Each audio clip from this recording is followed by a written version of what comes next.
चलिए छात्रों शुरू करते हैं।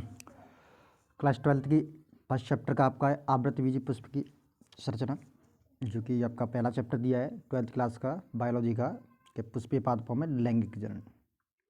उसका पहला ही टॉपिक है पुष्प की संरचना। पहले हम पुष्प के बारे में जानते हैं कि पुष्प है क्या। पुष्प क्या है? पुष्प क्या है? तो मैं आपको बताना चाहूँ पुष्प क्या है, ये आपको आना चाहिए। देखिए होता क्या है, पुष्प जो है एक जटिल संरचना है। सभी आवृतबीजी पादपों की जो पुष्प होता है वो सबसे महत्वपूर्ण संरचना होती है। इसका जो निर्माण होता है, पुष्प का जो निर्माण होता है प्रमुख 4 चक्रों से होता है। कितने चक्र होते हैं? 4 चक्र होते हैं। 4 चक्रों द्वारा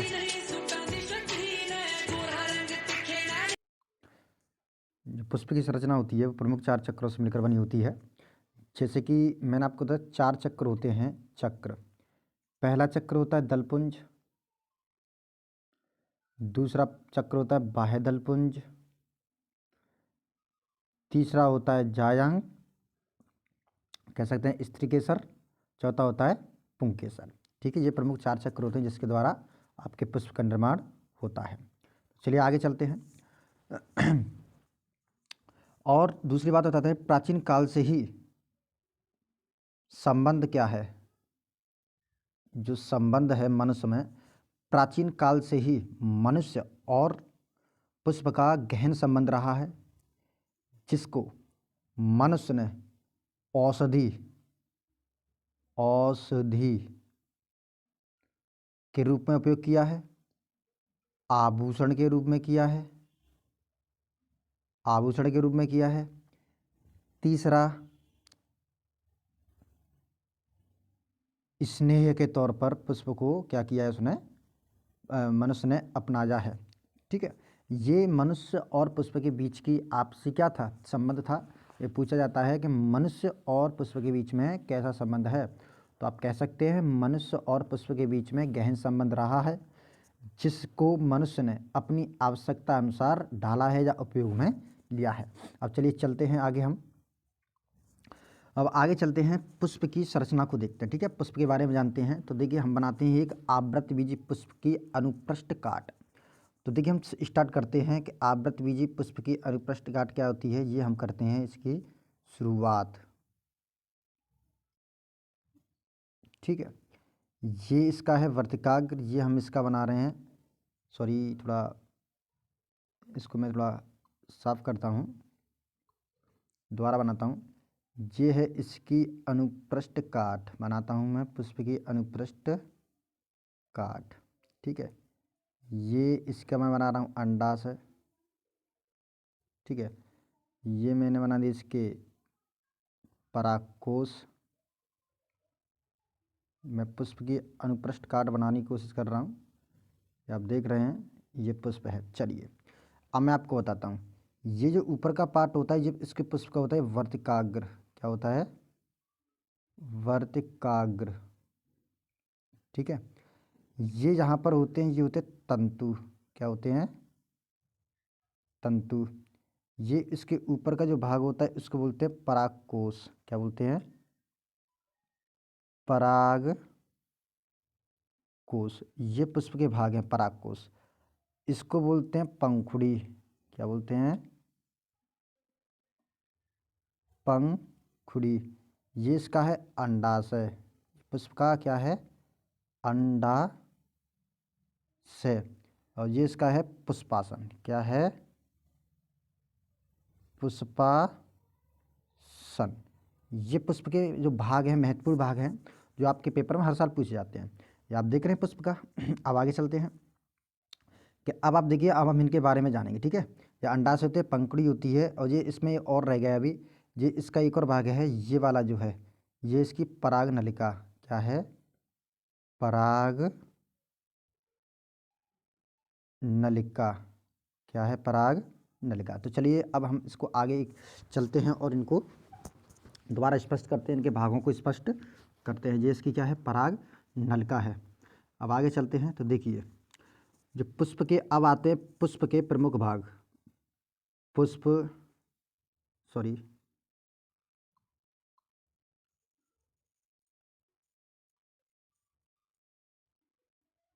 पुष्प के भाग। तो पहला करते हैं वर्तिकाग्र से स्टार्ट करते हैं। वर्तिकाग्र ये हमारा है वर्तिकाग्र। क्या है वर्तिकाग्र? देखिए वर्तिकाग्र क्या होता है? पुष्प का वह भाग होता है, वर्तिकाग्र पुष्प का वह भाग होता है यहाँ पर किसी दूसरे पुष्प के परागकण आके रुकते हैं। तो इसकी संरचना मैंने आपको बताई थी, मैंने अभी बनाया था। ये जो इसका वर्तिकाग्र वाला भाग होगा पुष्प का, ये टॉप वाला भाग होता है, ये होता है आपका वर्तिकाग्र। यहाँ पर क्या होता है, जो परागकण होते हैं वो यहाँ पर आके क्या करते हैं, रुकते हैं, सारे परागकण आके रुकते हैं। ये ऊपर वाले टॉप पर क्या होते हैं, परागकण आके रुकते हैं। तो ये आपका क्या कहते हैं, ये पुष्प का शीर्ष भाग होता है। यहाँ पर किसी दूसरे पुष्प के परागकण आके रुकते हैं या स्थिर होते हैं, वर्तिकाग्र कहलाता है। अब आगे चलते हैं। नंबर 2 आता है हमारा परागकोश। क्या है? पराग एक मिनट, पराग कोश। क्या है दूसरा हमारा? पराग कोश। ये हमारा पराग कोश है। अब पराग कोश क्या होता है? ये पुष्प का दूसरा भाग होता है। पराग कोश पुष्प का वह भाग होता है जहाँ पर पराग कण बनते हैं। क्या बनते हैं? पराग कण बनते हैं। तो मैंने आपको अभी बताया था कि जो पराग कोश जो होता है वो क्या होता है, ये वाला पार्ट जो होता है उसका होता है, ये क्या होता है, पराग कोश होता है। ये पुष्प का वह भाग होता है। यहाँ पर विभिन्न प्रकार के, या कह सकते हैं अनेकों परागकण बनने का कार्य होता है। और यही परागकण परागकोश से वर्तिकाग्र तक पहुँचते हैं। तो कह सकते हैं कि परागकोश पुष्प की वह महत्वपूर्ण संरचना होती है जिसके द्वारा परागकण बनते हैं और बनने के बाद वायु द्वारा या कीटों द्वारा या हवा द्वारा या जल द्वारा एक स्थान से दूसरे स्थान तक, या कह सकते हैं एक स्थान से दूसरे स्थान तक वर्तिकाग्र तक पहुँचते हैं। ये इसका परागकोश भाग होता है। अब परागकोश हमेशा तंतु के ऊपर टिका रहता है। किसके ऊपर टिका रहता है? तंतु के ऊपर। इसका कार्य होता है परागकोश को सादे रखना। चलिए आगे चलते हैं। नंबर 3 जो पुष्प जो है, नंबर 3 पुष्प की जो आता है भाग वो होता है तंतु। क्या होता है? तंतु। ये पुष्प का वह भाग होता है जो परागकोश को सादे रखने का कार्य करता है। आपने देखा होगा, इसको इंग्लिश बोलते हैं फिलामेंट।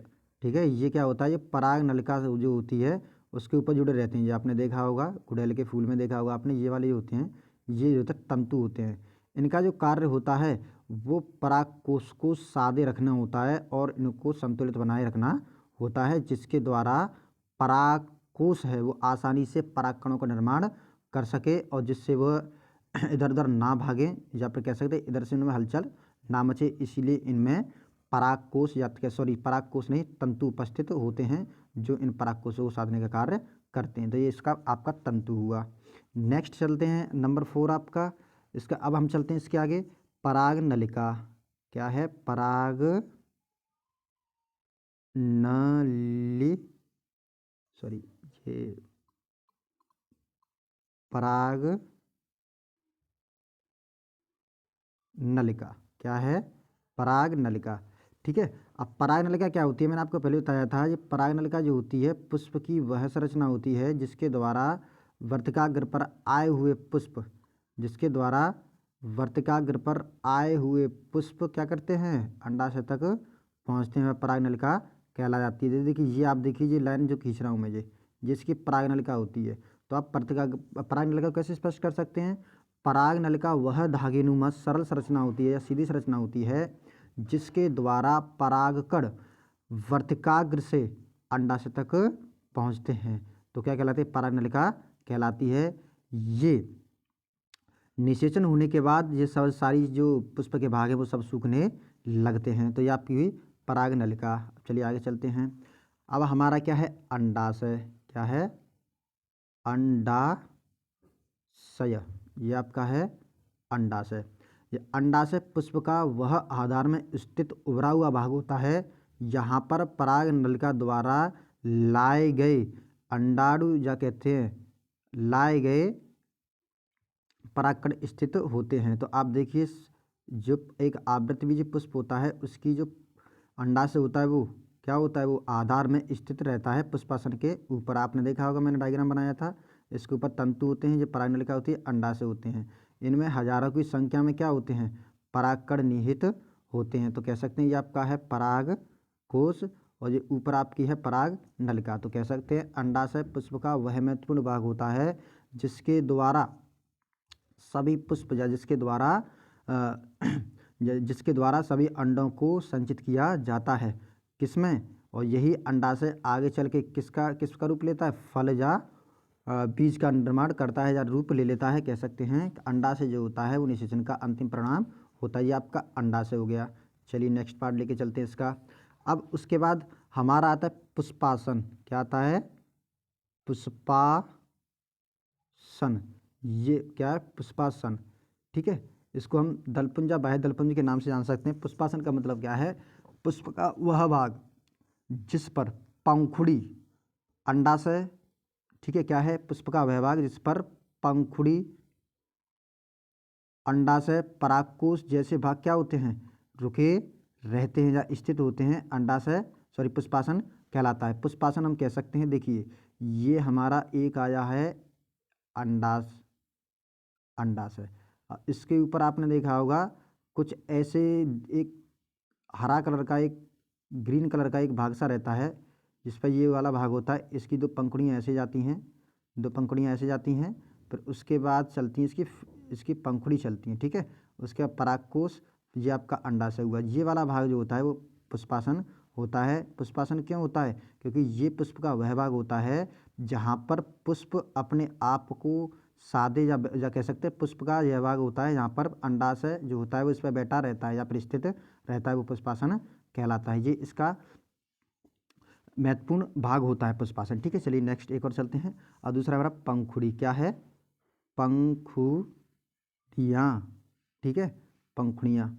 देखिए कोई भी आप एक आवृतबीज पुष्प लीजिए, इसमें जो पंखुड़ियों की संख्या होती है वो होती है 4 से 5 होती है।